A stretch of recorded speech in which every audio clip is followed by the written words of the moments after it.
Welcome to foodie choice. அனைவருக்கும் வணக்கம். இன்றைக்கி நம்ம பார்க்க போகிற ரெசிபி என்னென்னா, நாகர்கோயிலோட ரொம்ப ஃபேமஸான ரசவடை தான் நம்ம இன்றைக்கி பார்க்க போகிற ரெசிபி. இதுக்கு 1 கப் வடைப்பருப்பு, அதாவது இதை 4 மணி நேரம் முன்னாடி ஊற வைக்கணும். முங்குற அளவுக்கு தண்ணி விட்டு, அப்புறமா இதில் ஒரு வத்தல் மிளகு, நம்ம மிளகா பொடி எதுவும் ஆட் பண்ண போகிறதில்ல, அதனால இதுலேயே ஒரு பெரிய வத்தல் மிளகு. காரம் இதுக்கு கொஞ்சம் கம்மியாக இருந்தால் போதும், நம்ம ரசத்தை காரத்தை ஜாஸ்தியாக ஏற்றிக்கலாம். அதனால் இதில் ஒரு மிளகா, காஞ்ச மிளகா, அதையும் போட்டு ஒரு 4 to 5 hours முன்னாடி நம்ம ஊற வச்சிடலாம். மற்ற டிஸ்ட்ரிக்ட்லாம் எப்படி பண்ணுவாங்கன்னு தெரில. நாகர்கோயிலில் இதை ரொம்ப சாஃப்டாக அரைச்சி அப்படி தான் பண்ணுவாங்க. ஈவினிங் டைமில் சின்ன சின்ன கடையிலெல்லாம் ஸ்நாக்ஸாக இதை சர்வ் பண்ணுவாங்க. ரொம்ப டேஸ்ட்டாக இருக்கும். அதனால் அந்த மெத்தடில் தான் நம்ம பண்ண போகிறோம். அதாவது நார்மலாக பருப்பு வடை பண்ணி அதை ரசத்தில் ஊற போடுற அந்த ப்ரொசீஜர் கிடையாது. இது ரொம்ப டேஸ்ட்டாக இருக்கும். அதனால் வீடியோவை ஃபுல்லாக பாருங்கள். ஒரு வத்தல் மிளகாய், அதையும் இது கூட ஊற வச்சிடலாம். இப்படி தண்ணியிலே போட்டு ஒரு 4 hours ஊற வச்சுருங்க. நான் இன்றைக்கி இதை கிரைண்டரில் தான் அரைக்க போகிறேன். மிக்சிலையும் நல்லா வடியாக கூட நம்ம அரைச்சிக்கலாம். கிரைண்டரில் தண்ணி எதுவுமே ஆட் பண்ண தேவையில்லை, ஒரு ட்ராப் கூட தண்ணி விட வேண்டாம். ஆனால் நம்ம உளுந்து அரைக்கிற மாதிரி பொங்கி அழகாக வரும். அதனால் நல்லா ஊற வச்சுட்டு இப்படி கிரைண்டரில் போட்டு அரைச்சி எடுத்துக்கலாம். இது ஒரு நார்மல் கப் அளவுக்கு தான் நான் போட்டிருக்கேன்.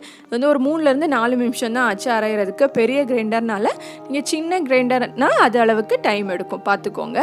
ரொம்ப பொங்கிட வேண்டாம், அப்புறம் வடை சாஃப்டாக வராது. நான் உங்களுக்கு கன்சிஸ்டன்சி காட்டுறேன் பாருங்கள். அந்த அளவுக்கு பொங்கி நம்ம உளுந்த வடையெல்லாம் பண்ணுற மாதிரி வரும். அது வந்ததுக்கு அப்புறமா நம்ம எடுத்துட வேண்டியதான். உப்பு போட்டுறேன். இந்த ஸ்டேஜ்லேயே ஈக்குவலாக எல்லாரோட மிக்ஸ் ஆகும்ல, அதுக்காக பாருங்கள். எப்படி நம்ம உளுந்து அரைக்கிறது மாதிரி இப்படி அரைச்சி எடுத்துக்கோங்க. இப்படி பொங்கி வருது பார்த்தீங்களா? இந்த ஸ்டேஜில் நான் எடுத்துட்டேன். எடுத்து வச்சுக்கலாம். உப்பு பாருங்கள் கரெக்டாக இல்லாட்டினா கொஞ்சம் கூட உப்பு, பெருங்காயத்தூளும் நம்ம இதில் ஆட் பண்ணி மிக்ஸ் பண்ண போகிறோம். பெருங்காயத்தூள் கொஞ்சமாக ஒரு 1/4 tablespoon பெருங்காயத்தூள் ஆட் பண்ணிக்கோங்க. ஆட் பண்ணிவிட்டு உப்பு டேஸ்ட் பண்ணிவிட்டு வேணும்னா இதுலேயே ஆட் பண்ணிக்கலாம். இல்லாட்டினா நம்ம அரைக்கும் போதே ஆட் பண்ணிட்டோம். இப்போ நம்ம ஒரு கடாயில் எண்ணெயை ஹீட் பண்ணிவிட்டு வடை மாதிரி இதை பொரித்து எடுத்துடலாம். எண்ணெய் நல்லா காஞ்சிருச்சு. ஒரு பால் அளவுக்கு வடை எடுத்துக்கோங்க. ஆனால் பால் ஷேப்பில் நம்ம போடக்கூடாது. லைட்டாக பெருவிரல் வச்சு தட்டிட்டு அப்புறமா தான் இதில் போடணும். எல்லாம் நல்லா காஞ்சிருச்சு. இப்போ நான் இதை போட்டுறேன்.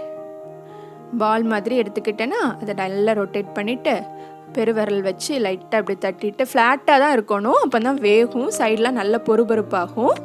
அதனால தான் அப்படி போடுறோம். அப்போ ரசம்லாம் நல்லா உறிஞ்சு நல்லா சாஃப்டாக இருக்கும். பெருவிரல் வச்சு இப்படி தட்டிட்டு போட்டுடலாம்.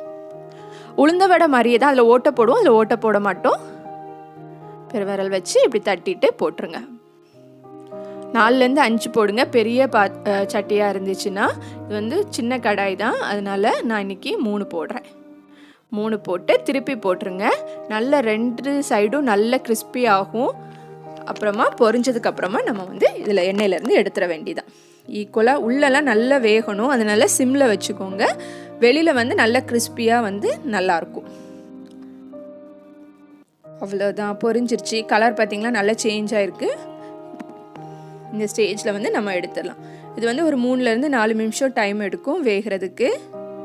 கரிஞ்சிட வேண்டாம், அந்த அளவுக்கு நம்ம பொரித்து எடுத்துடலாம். எல்லா வடையும் பொரிச்சதுக்கப்புறமா காட்டுறேன் பாருங்கள். எல்லா வடையும் பொரித்து எடுத்தாச்சு. இப்போ நம்ம இதில் ஊற போடுறதுக்கு ரசம் பண்ணிடலாம். நார்மல் ரசம் கிடையாது, இது கொஞ்சம் வித்தியாசமாக இருக்கும் இந்த ரசம். இந்த ரசத்துக்கு 1/2 tablespoon ஜீரகம் கொஞ்சமாக, அப்புறம் 1/2 tablespoon மல்லி, இது 2 காஞ்ச மிளகாய், 4-5 பல் பூண்டு, அப்புறமா 1 tablespoon நல்ல மிளகு. இவ்வளோதான். இதை மிக்ஸி ஜாரில் போட்டு நம்ம ரசத்துக்கு பொடிக்கிற மாதிரி பொரிச்சுக்கலாம். பூண்டுக்கு தோல் எடுக்க தேவையில்லை, அப்படியே இருக்கட்டும், அப்போ தான் நல்லாயிருக்கும். வேணால் நீங்கள் கழுவி கூட ஆட் பண்ணிக்கலாம். இப்போ ரசத்துக்கு பொடிச்சாச்சு. இதில் நம்ம 1 tablespoon மஞ்சள் தூள், கொஞ்சமாக மஞ்சள் தூள் ஆட் பண்ணிக்கலாம். கலருக்காக தான்.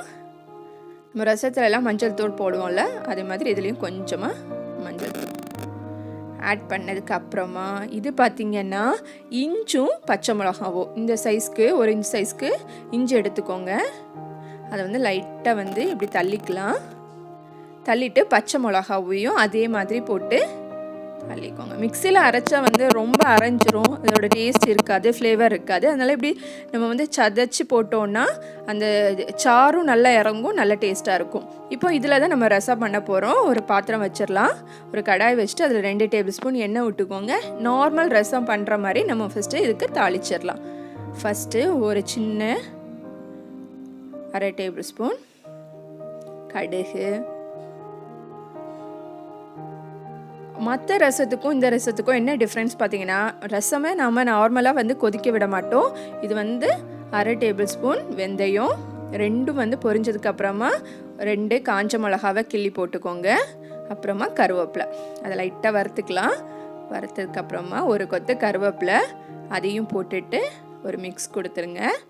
மிக்ஸ் கொடுத்ததுக்கப்புறமா நம்ம பொடி பண்ணி வச்சுருக்குறோம்ல ரசத்துக்கு, அதை போட்டு லைட்டாக வந்து வறுத்துக்கலாம். அப்புறமா லைட்டாக வறுத்ததுக்கப்புறமா நம்ம சதைச்சி வச்சுருக்கோம்ல இஞ்சும் பச்சை மிளகா, அதை வந்து நம்ம ஆட் பண்ணிக்கலாம். இந்த இஞ்சோட சாரெலாம் இறங்கும் போது வடை வந்து ரொம்ப டேஸ்ட்டாக சூப்பராக இருக்கும். அதனால் இஞ்சும் பச்சை மிளகாவும் கண்டிப்பாக சதைச்சி போடுங்க. அதையே இப்போ ஆட் பண்ணிடலாம். லைட்டாக இதை வறுத்துக்கலாம், பச்சை வாசனை போகிற அளவுக்கு. ரொம்ப கறியெல்லாம் வேண்டாம். லைட்டாக அப்படி மிக்ஸ் பண்ணிவிட்டு தட்டி வச்சுருக்கிற இஞ்சை போட்டு காட்டுறேன் பாருங்கள்.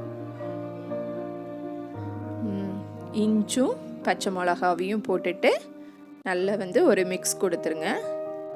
மிக்ஸ் கொடுத்ததுக்கு அப்புறமா இதில் வந்து நான் இன்றைக்கி 4 டம்ளர் தண்ணி ஊற்றுறேன். 4 டம்ளர் தண்ணி ஆட் பண்ணிக்கோங்க.